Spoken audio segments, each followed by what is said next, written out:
We all know the feeling of being cut off mid-sentence. Maybe you were building to an important point. Maybe you were just telling a story, and suddenly someone jumped in. For a split second, you lose your place, and often, you lose a little bit of dignity too. Interruptions aren't just conversational accidents, they're loaded signals. Sometimes they say, I want control. Sometimes they say, I'm too anxious to wait. And sometimes they say, quite plainly, I wasn't listening. Psychologists have long noticed that interruptions reveal more than poor manners. They are moments where power, insecurity, and social dynamics play out in real time.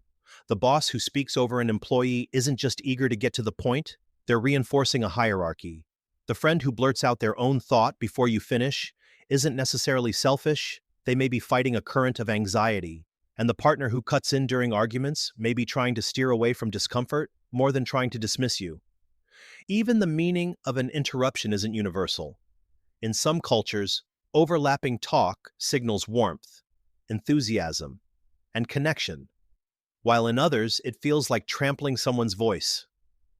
In close relationships, one partner's helpful finish of the other's sentence can feel intimate, while to another person it can feel suffocating. This episode is about decoding interruptions, why we do them, what they reveal about us, and how they shape the way relationships unfold. Interruptions are rarely neutral. They tell stories about power, respect, and anxiety in ways we often overlook. By the end of this conversation, you might find yourself listening differently, noticing not just what people say, but when and how they decide to step on someone else's words. Hello and welcome to The Psychology of Us with Professor RJ Starr, where we explore the mind's influence on life, relationships, and society. RJ Starr is an existential psychologist, professor, and author dedicated to exploring the core challenges of human existence, how we find meaning, embrace responsibility, and navigate life's challenges. Known for a thought-provoking yet accessible approach, RJ inspires listeners to cultivate self-awareness, emotional intelligence, authenticity, and purpose. This podcast is designed for all psychology enthusiasts, practitioners, students, and anyone curious about why we think, feel, and behave the way we do. Each episode unpacks theories, explores complex questions, and offers insights that deepen understanding of the human experience. So settle in, stay curious, and discover the psychology of us. When we think about interruptions, it's tempting to treat them as small slips of etiquette, moments when someone just couldn't hold their thought, or when conversation accidentally overlapped. But the truth is, many interruptions are anything but accidental. They are deliberate, or at least semi-conscious, ways of asserting control. In psychology, we understand interruptions not only as communication glitches, but as acts of dominance, subtle or otherwise. They tell us who feels entitled to take the floor, and who is expected to yield it. If you've ever watched a political debate, you've seen this dynamic in high definition. Candidates don't just interrupt to correct a point, they interrupt to make a point. Cutting someone off mid-sentence is a way of saying, your time is over, mine begins now. It shifts the attention of the audience, disrupts the rhythm of the other speaker, and signals strength, even if what follows isn't especially strong. Viewers often interpret the one who interrupts as more forceful, more commanding, even more authoritative. That's the psychology of dominance at work. But it doesn't take a national stage to see this in action. Picture a team meeting at work. An employee begins outlining an idea, carefully explaining a solution they've been working on. Suddenly, the manager interjects, yes, but what we really need to focus on is... The idea never fully lands.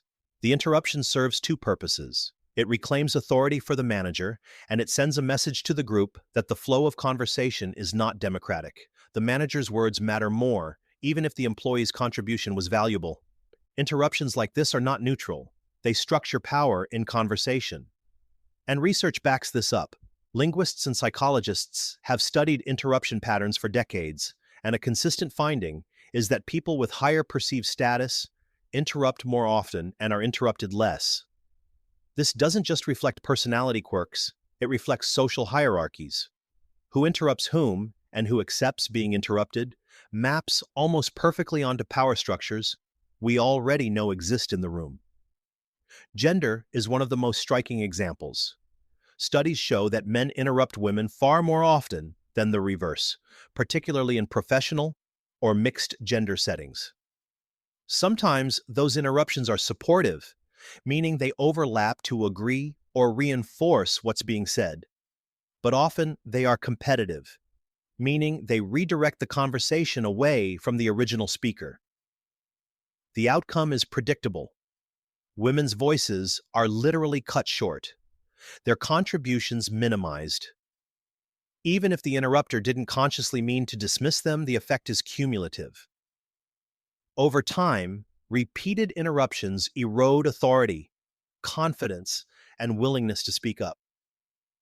We also see the dynamics of power interruptions play out in families and friendships. Think about the sibling who constantly talks over the others at the dinner table.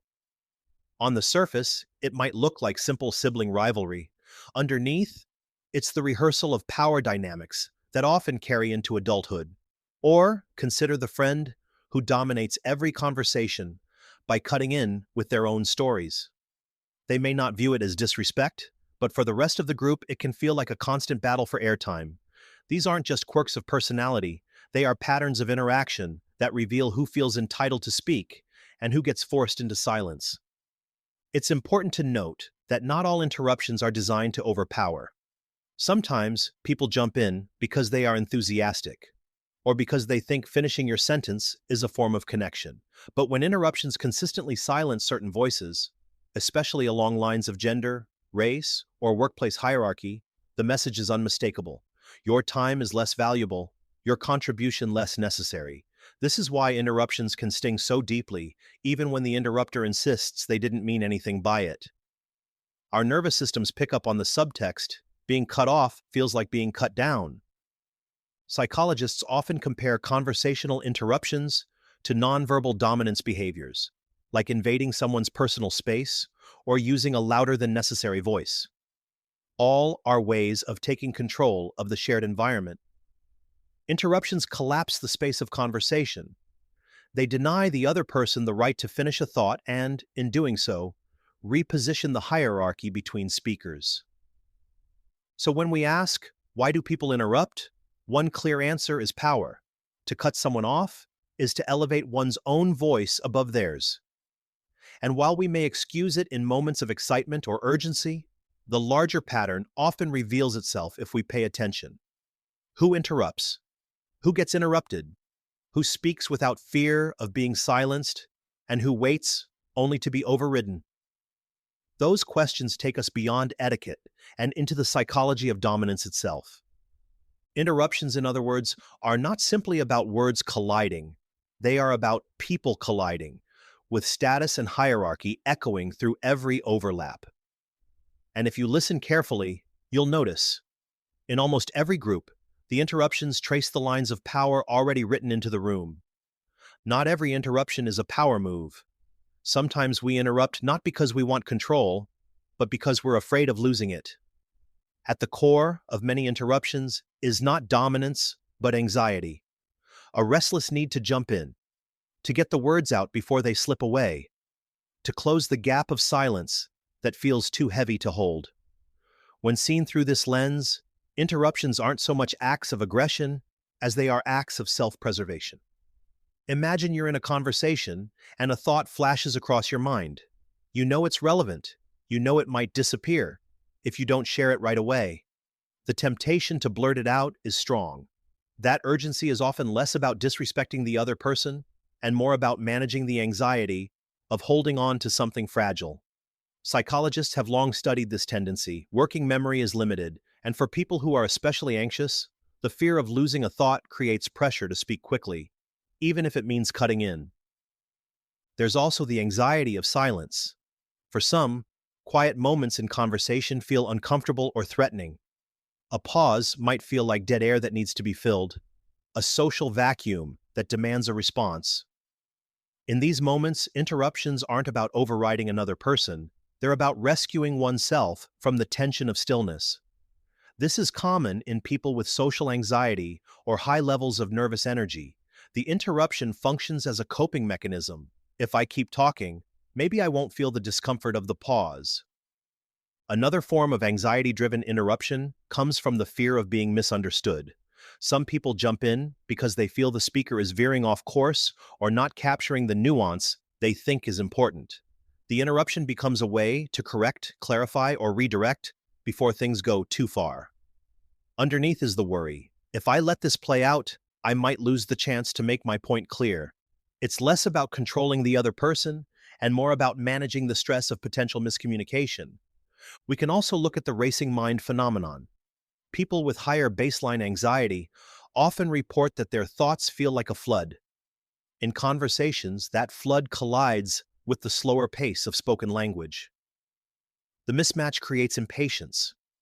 Words can't keep up with thoughts, and the result is a pressure valve bursting in the form of an interruption. The person may not even realize they're doing it. They simply feel compelled to match the rhythm of their inner world, even if it disrupts the outer one. Interestingly, there are cultural layers here too. In some environments, speaking quickly and jumping in is a sign of engagement. In others, it's interpreted as nervousness or even rudeness. For anxious interrupters, this means their behavior may be judged more harshly depending on the context. What feels like managing inner pressure to them can look like disregard to everyone else. This gap between intention and perception is where many interpersonal conflicts around interruptions begin.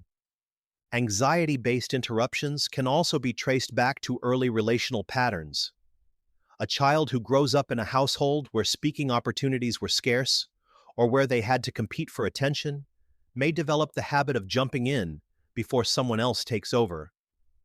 That survival strategy can linger into adulthood. What once protected them from being silenced now makes them the silencer, even if they don't want to be. The roots of anxiety-driven interruptions are often deeper than the moment. They reflect histories of not being heard, or fears of losing voice. Of course, the effects on the listener can still be frustrating. Even when an interruption is born from nervous energy, it still cuts someone off, still breaks the flow, still risks communicating disrespect. But when we understand the psychology behind it, we can begin to see the interrupter not as careless, but as anxious. Their behavior is less about dismissal and more about managing their own unsettled state. That doesn't mean we excuse it. Anxiety isn't a free pass to disrupt every conversation. But it does mean we can bring a little more compassion to the table. When we notice someone consistently interrupting out of nervousness, we can respond differently, slowing the pace, acknowledging their concern, or making space for them to feel safe enough to wait. And for those who recognize this pattern in themselves, awareness is the first step toward change. Naming the anxiety underneath the interruption gives you the chance to practice patience, to breathe through the discomfort, and to trust that your thought won't vanish just because you held it for a few more seconds. Interruptions driven by anxiety remind us that conversations aren't just about exchanging words, they're about managing emotions in real time. Beneath every overlap of voices is a nervous system trying to cope with silence, with memory, with fear of being left out. And if we look closely, we see that some interruptions aren't power grabs at all. They're quiet confessions of how hard it can be to sit still in the space between words. So far, we've looked at interruptions as signals of power and as symptoms of anxiety, but those aren't the only stories interruptions tell. The meaning of cutting someone off depends heavily on context, cultural, relational, even situational. What counts as rude in one place may be normal, even affectionate in another. To really understand interruptions, we need to zoom out and look at the larger settings where they unfold. Let's start with culture. In some cultures, overlap in conversation is a sign of engagement. Think of Mediterranean or Latin American styles of dialogue, where talking at the same time is less an interruption and more a way of showing passion, interest, and closeness. In those settings, waiting in silence until someone has completely finished might actually feel disengaged or cold.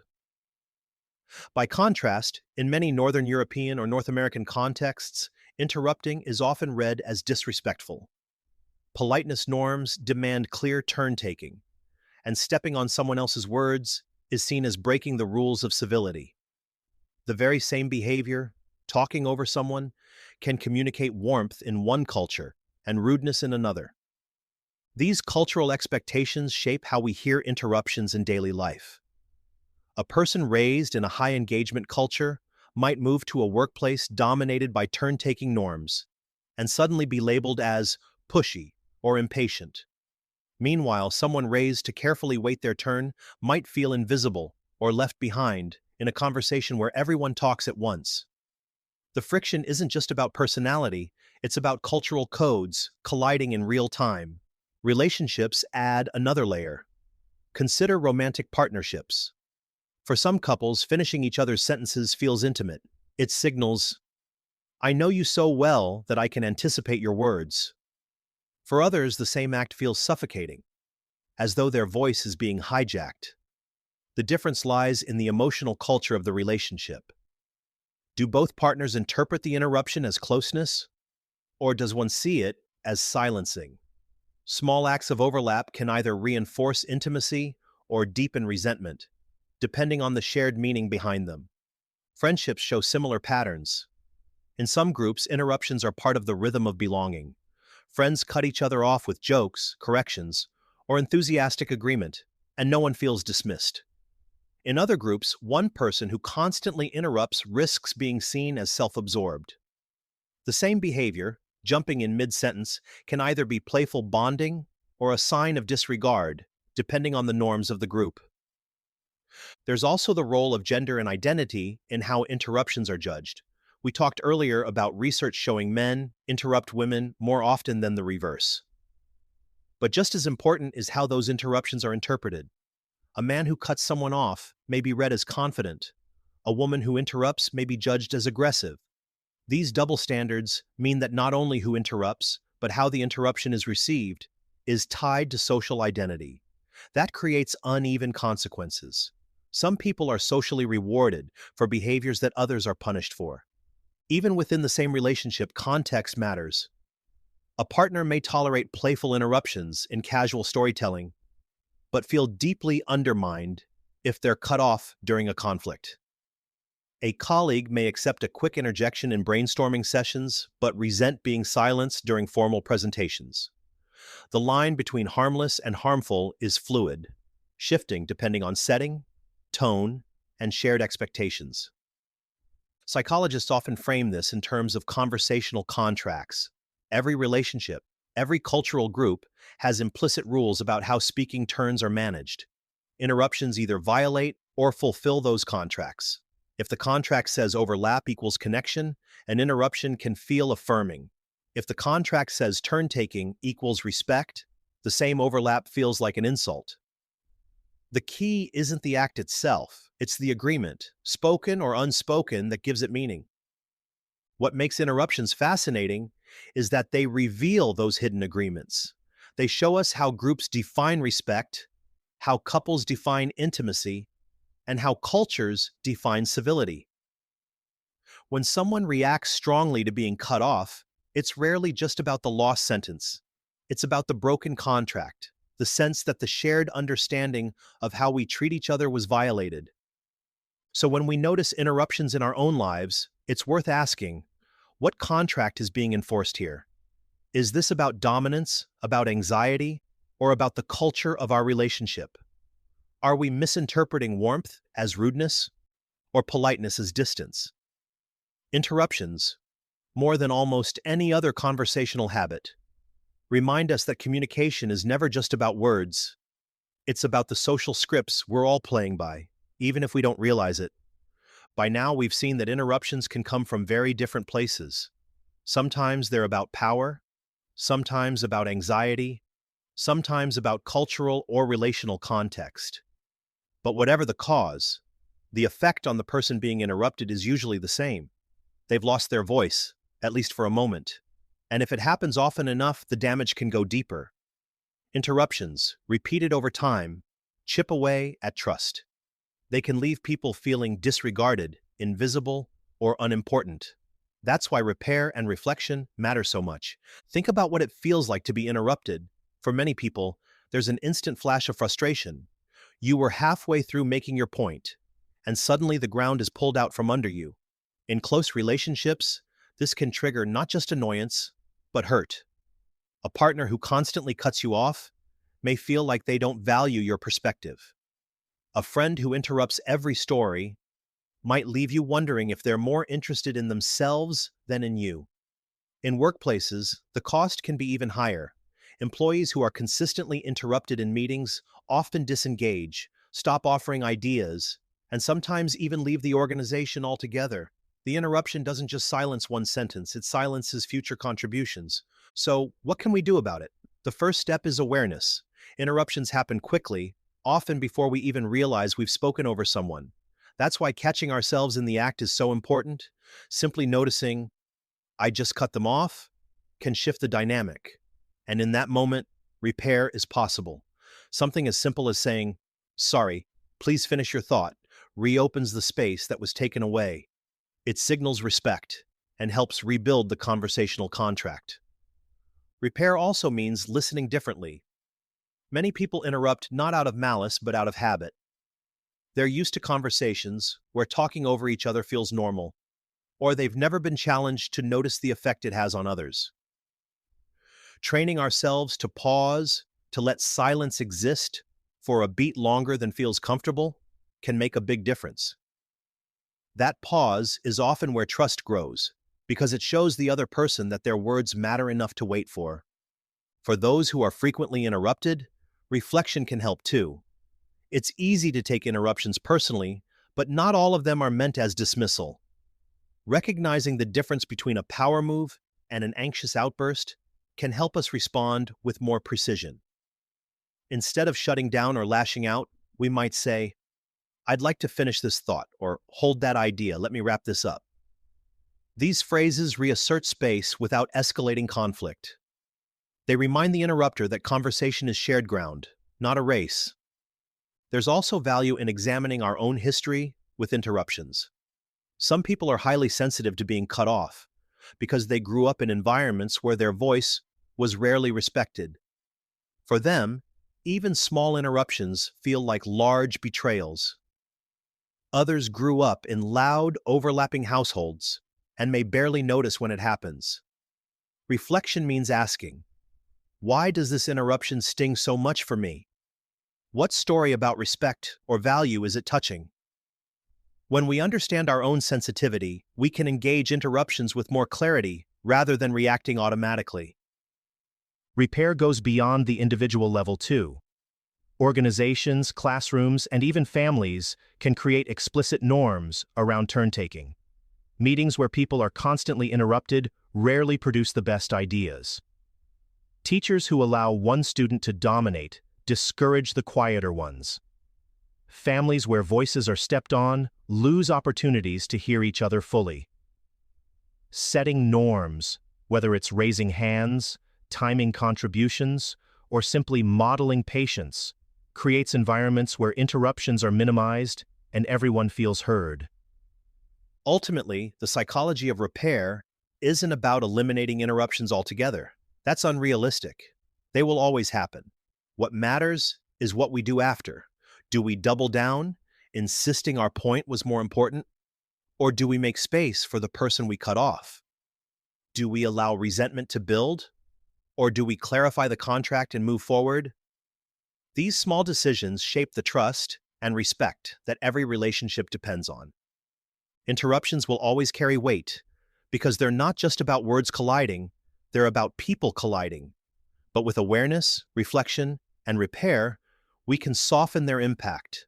We can learn to pause, to wait, to listen with more patience. And in doing so, we turn interruptions from ruptures into reminders that respect in conversation isn't given once. It's renewed every time we open our mouths and every time we choose to wait our turn. Interruptions are small moments, but they carry big meaning. They tell us about power, about anxiety, and about the unspoken rules that guide our relationships and cultures. To interrupt is to reveal something about yourself, how much you value control, how much silence unsettles you, or how much attention you're willing to give someone else. The next time you feel the urge to jump in or the sting of being cut off, Notice what's happening beneath the words. Interruptions aren't just slips of etiquette, they're signals. And if we learn to read them and repair them, we can create conversations that feel more respectful, more balanced, and more human. That's it for today's episode of The Psychology of Us with Professor RJ Starr. If something in this conversation resonated with you, share it with someone who'd appreciate it. To explore more episodes, essays, letters from listeners, and tons of free psychology tools and educational resources, visit profrjstarr.com. That's PROFRJSTARR.com. And if you haven't already, subscribe wherever you're listening so you don't miss what's next. Thanks for being here, and we'll see you next time on The Psychology of Us.